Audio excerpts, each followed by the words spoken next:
এই যে দিদি এসছে আর বাবা এসছে আর পুটু এসছে আজকে। হ্যাঁ আমি তো কালকে একটা কথা ছিল, তো আজকে যেহেতু ঠান্ডা পুজো আছে না, হ্যাঁ তো আর্য আর বুবু বড় করে বলছিল আসতে, তো চলেই আসলাম।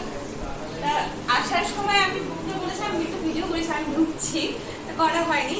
এটা নিয়ে আমরা খাওয়া দাওয়া করলাম, সকালবেলা জল টল খেলাম, আর বুবুকে ফলের রসটা খাওয়ালাম। এখন ওর পুজো ভাত রেডি করছি, আমি ওকে স্নান করাবো। আর সব মাইক সেট হচ্ছে। দিয়ে গেল। এই যে দাদারা এসছে, কাজ হচ্ছে বাড়িতে।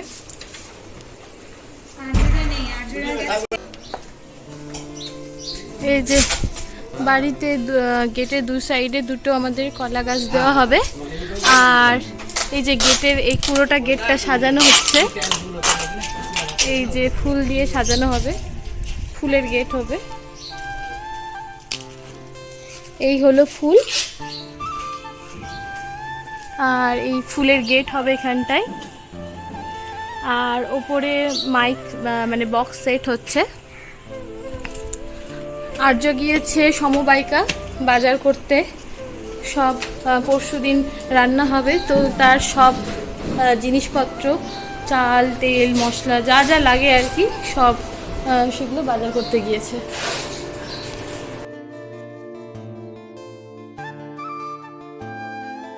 প্রথমে আমরা ভেবেছিলাম যে আমাদের বাড়ির গেটের দুই পাশে কলা গাছ রাখা হবে, আর গেটের দুই পাশে দুটো ঘর দিয়ে আমের শাখা দিয়ে রাখা হবে। তো তারপরে দুজনেই আমাদের প্ল্যানটা একটু চেঞ্জ করলাম, যে আমরা আমাদের ঘাটটাও সুন্দর করে যখন ডেকোরেট করা হচ্ছে ফুল দিয়ে, তো আমাদের বাড়ির মেন গেটটাও ফুল দিয়ে সাজানো হবে। তো তারপরেই এই যে দেখো তোমরা, সুন্দর করে দুটো ঘর আমরা গেটের পাশে রাখলাম।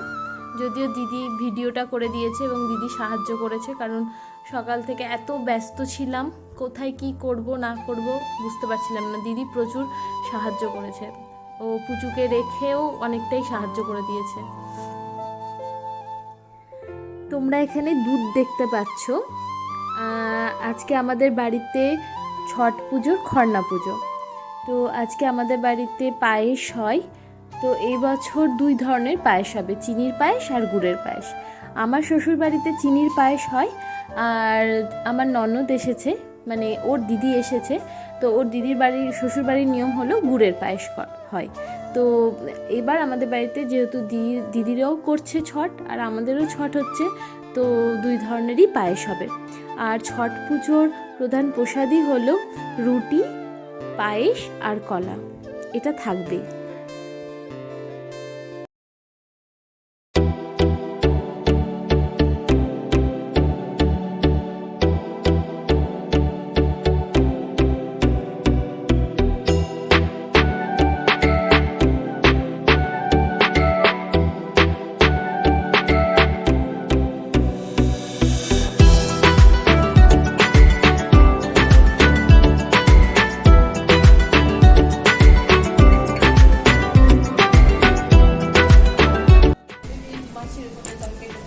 রান্না করছো বলো, তোমাকেও দেখায় দুলুকি, তুমি আড়ালে যাচ্ছ কেন? না কেন নিব না, কেন নিব না? আলু পটলের তরকারি, রুটি। আজকে রাত্রিবেলাতে প্রসাদ খেতে অনেকজনকেই নেমন্তন্ন করা হয়েছে। তো যেহেতু বেশ কিছু জনের ব্যাপার, তো আজকে মাসিদেরকে বলা হয়েছিল রুটিটা করে দেওয়া, রুটি আর রাতের তরকারি করে দেওয়ার জন্য, আর তার সাথে প্রসাদ দেওয়া হবে। তো আজকে আমাদের মেনু ছিল রাত্রের আলু পটলের তরকারি আর রুটি, আর সঙ্গে পায়েস ছিল, মিষ্টি ছিল। তো মারা তো উপোস পুরো সারা দিন, মা, দিদি বলতে আমার ননদ আর আমার শাশুড়ি তিনজনাই উপোস করেছিল, তিনজনাই ছট মায়ের উপোস করেছিল। তো তিনজনাই লেগে পড়েছে তাদের কাজে। এই যে এখানে শাশুড়ি, আর এখানে মা, আর এখানে দিদি রয়েছে। দিদি সবার জন্য চা করছে সন্ধ্যাবেলায়, চায়ের দায়িত্বটা ওকেই দিয়ে দিয়েছি আসার পর থেকে। আর তাছাড়াও ও বললো বুনু তুই যা রেডি হ, পুজোয় বসবে সবাই, তুই রেডি হ, আমি চা করে সবাইকে দিয়ে দিচ্ছি। তো এটা ও আসার পর আমাকে অনেক হেল্প করেছে।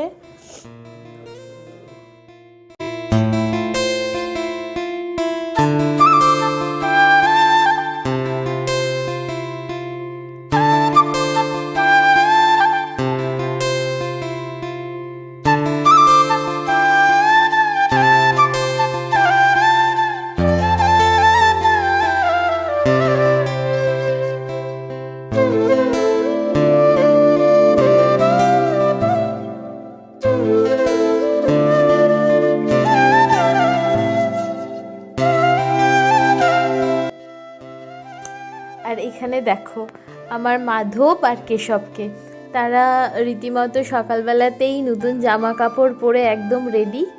আর সিংহাসনটা দেখো কি সুন্দর করে দিদি সাজিয়ে দিয়েছে। দিদি গাজল থেকে আসার সময় বাড়ির গাছের সব ফুল তুলে এনেছিল যে পুজোতে লাগবে বলে। তো এসেই ও সম্পূর্ণ সিংহাসনটাকে ঠাকুরদেরকে ফুলে ভরিয়ে দিয়েছে, খুব সুন্দর করে সাজিয়ে দিয়েছে।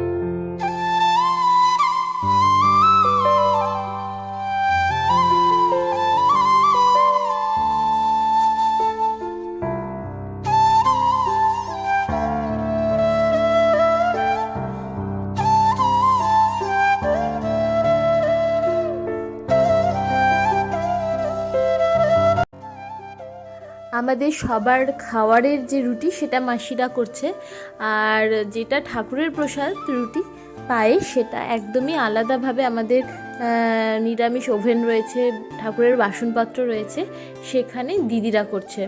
কারণ যারা উপোস করে তারাই একমাত্র এই প্রসাদটা বানাতে পারে।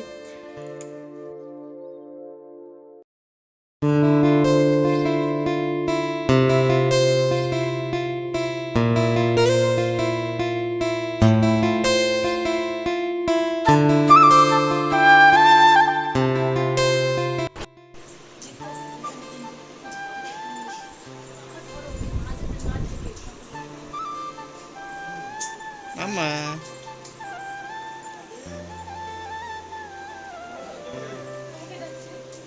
কার্তিক কার্তিক